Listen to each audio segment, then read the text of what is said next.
मधुबाला। अगर ये नाम आता है तो नाम आता है खूबसूरती का।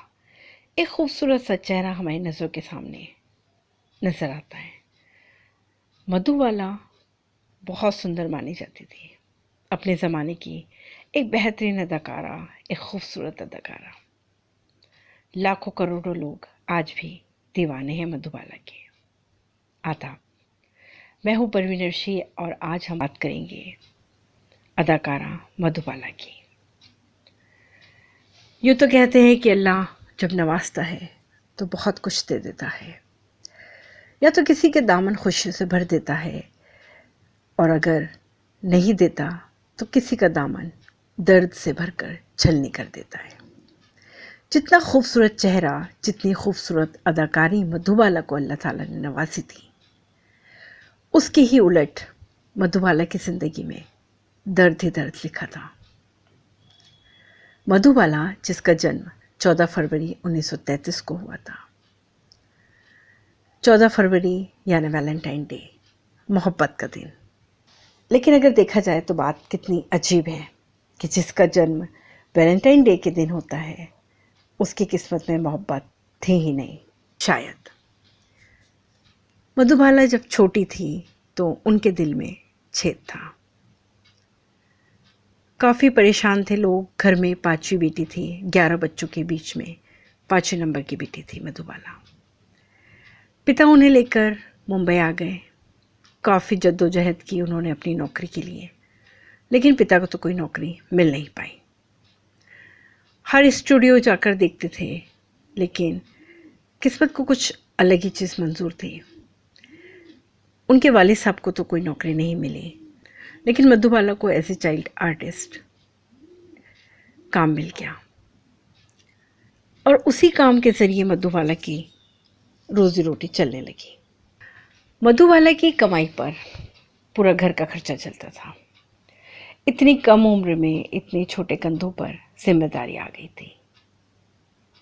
जैसे जैसे मधुबाला बड़ी होती गई, जैसे जैसे जवानी की दहलीज पर उन्होंने कदम रखा, कहीं ना कहीं उनकी बीमारी भी बढ़ती जा रही थी अंदर ही अंदर, क्योंकि ना तो उन्हें बराबर पुख्ता तौर पे कोई इलाज मिल रहा था और उन्हें सतत काम करना पड़ रहा था। मधुबाला को लगातार फिल्में मिलती तो रही, घर का खर्चा तो चलता ही था, लेकिन कहीं ना कहीं वो अपनी पर्सनल ज़िंदगी, अपनी ज़ाती ज़िंदगी बहुत पीछे छोड़ चुकी थी। कई फिल्मों में काम किया। मधुबाला को उनका नाम मधुबाला देविका रानी ने दिया था। मधुबाला के दादा परदादा का ताल्लुक़ अफ़गानिस्तान से था। अफ़गानिस्तान से उनके दादा परदादा हिंदुस्तान आए थे और यहीं के होकर रह गए। मधुबाला का असली नाम मुमताज़ जहाँ बेगम था। उनके पिता का नाम अताउल्ला ख़ान था। मधुबाला की माँ का नाम आयशा बेगम था। और मधुबाला एक अर्निंग मेंबर थी अपने घर के लिए। और 11 बहन भाइयों में मधुबाला 5वें नंबर की थी। क्योंकि परिवार बड़ा था और रोज़गार का कोई पुख्ता साधन नहीं था दिल्ली में, इसीलिए अताउल्ला ख़ान अपने परिवार को लेकर मुंबई चले आए रोज़गार की तलाश में। लेकिन अताउल्ला ख़ान को कोई काम नहीं मिला। फिर उन्होंने मधुबाला को स्टूडियो दर स्टूडियो लेकर घूमे, ताकि कम से कम मधुबाला कुछ ना कुछ काम मिल जाए एज ए चाइल्ड आर्टिस्ट उन्हें। और ये हुआ भी कि मधुबाला को एज ए चाइल्ड आर्टिस्ट मौका मिला काम करने का। मधुबाला को एज ए चाइल्ड आर्टिस्ट पहले फिल्म मिली, जिस फिल्म का नाम था बसंत, और उन्होंने इसमें बखूबी काम किया as a child artist. Baby Mumtaz काम करती गई और अपने परिवार का बोझ उठाती गई, अपने घर का खर्चा चलाती गई। रोज़ी रोटी की जद्दोजहद में बेबी मुमताज़ अपनी पढ़ाई लिखाई पूरी नहीं कर पाई, और मधुबाला को कहीं ना कहीं अफसोस रहा। एज ए हीरोइन मधुबाला ने काम किया था केदार शर्मा की फिल्म नीलकमल में। ये उनकी पहली एज ए हीरोइन फिल्म थी, और इन्हें ब्रेक दिया था केदार शर्मा ने सन 1947 में, जिसमें उनके हीरो थे राज कपूर। मधुबाला को मकबूलियत मिली, फेम मिला, पहचान मिली फिल्म महल से, जिसमें उनके हीरो थे अशोक कुमार और प्रोड्यूसर भी थे इस फिल्म के, और डायरेक्ट किया था कमाल अमरोही ने। मधुबाला ने लगभग उस दौर के सारे बड़े बड़े और फेमस, जिन्हें कहना चाहिए, हीरोज़ के साथ काम किया था और लीड रोल में आई थी। उनकी जोड़ी किशोर कुमार के साथ जितनी अच्छी लगती थी, उतनी ही जोड़ी उनकी देव आनंद के साथ और राज कपूर के साथ भी उतनी ही अच्छी लगती थी। तो कि मधुबाला ने अपने हर को आर्टिस्ट के साथ काम किया जो कि उस दौर के बहुत नामी गिरामी स्टार्स थे, उनके साथ भी मधुबाला ने अपनी जोड़ी जमाई। और लेकिन सबसे ज़्यादा अगर वो मुतासिर थे तो वो थे दिलीप कुमार से। उन्हें ये लगता था कि दिलीप साहब के साथ पिक्चर करने के बाद, फिल्म करने के बाद, उन्हें पता ही नहीं चलता था कि दिलीप साहब एक्टिंग कर रहे हैं या सच में बोल रहे हैं, डायलॉग्स डिलीवरी कर रहे हैं, या सच में वो अदाकारी है या सच्चाई है, ये समझ नहीं पाई थी मधुबाला। और कहीं ना कहीं वो उनसे प्यार भी कर बैठी थी, दिलीप कुमार से। मधुबाला की किस्मत में प्यार तो था ही नहीं, तो कैसे ये रिश्ता आगे बढ़ता।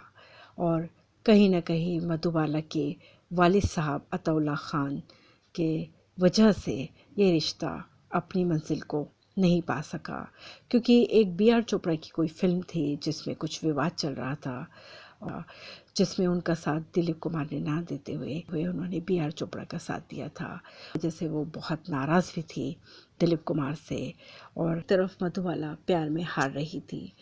उसी तरह दूसरी तरफ मधुबाला ट्रेजेडी की दर्द से निकलकर मधुबाला जब अपनी नॉर्मल ज़िंदगी में आई तो उन्हें फिर दोबारा प्यार हुआ किशोर कुमार से, जो कि बिल्कुल उलट थे। एक तरफ ट्रेजेडी किंग थे तो दूसरी तरफ कॉमेडी किंग थे।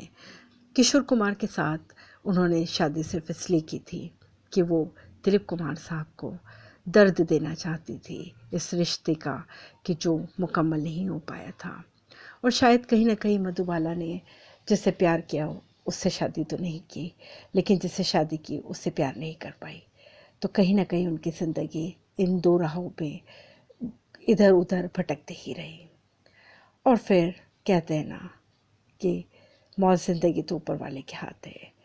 कहीं ना कहीं वो अपनी मंजिल, प्यार की मंजिल पर तो नहीं पहुंच पा रही थी, लेकिन धीरे धीरे ज़िंदगी मौत की तरफ उन्हें ज़रूर ले जा रही थी। हालांकि किशोर कुमार से शादी के बाद वो उनको लंदन भी ले गए थे इलाज के लिए, लेकिन जब इलाज कराने वो लंदन ले गए और डॉक्टर से उनसे कहा कि बहुत से बहुत ये 2 साल ज़िंदा रह सकती है क्योंकि इस बीमारी का इलाज नहीं है। और जब किशोर कुमार बाहर आए डॉक्टर से ये सब सुनने के बाद, तो कहते हैं ना कि अदाकार तो अदाकार होता है। आखिर किशोर कुमार कॉमेडी किंग थे। उन्होंने बहुत बहुत ही अच्छी अदाकारी के साथ मधुबाला से कहा कि डॉक्टर्स कह रहे हैं कि तुम बहुत जल्दी अच्छी हो जाओगी, अब हमें इंडिया वापस चलना चाहिए। और किशोर कुमार उन्हें इंडिया वापस लेकर आ गए और जानते थे कि बहुत कम दिनों में मधुबाला उनका साथ छोड़कर जाने वाली है, लेकिन अपनी दर्द को छुपा कर रखा था उन्होंने अपनी कॉमेडी, अपनी एक्टिंग के पीछे, क्योंकि वो तो मधुबाला से प्यार करते थे, चाहे मधुबाला भले प्यार ना करती थी उनसे।